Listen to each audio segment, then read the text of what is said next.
నేను సాయంత్రం నుంచి చూస్తున్నా, నేను కొత్త కుప్పాన్ని చూస్తున్నాను. కుప్పం అంటేనే ఉత్సాహం, కుప్పం అంటేనే నాకు ఒక ఎమోషన్. 48 ఏళ్లు రాజకీయాల్లో ఉన్నాను.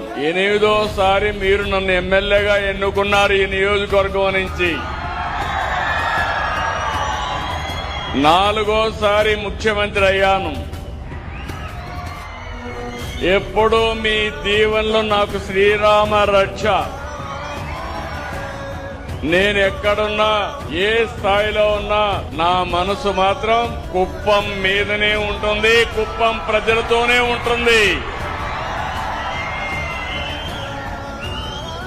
నా ఆలోచన కుప్పం నియోజకవర్గాన్ని దేశంలోనే ఒక ఆదర్శ నియోజకవర్గంగా తయారు చేయాలని.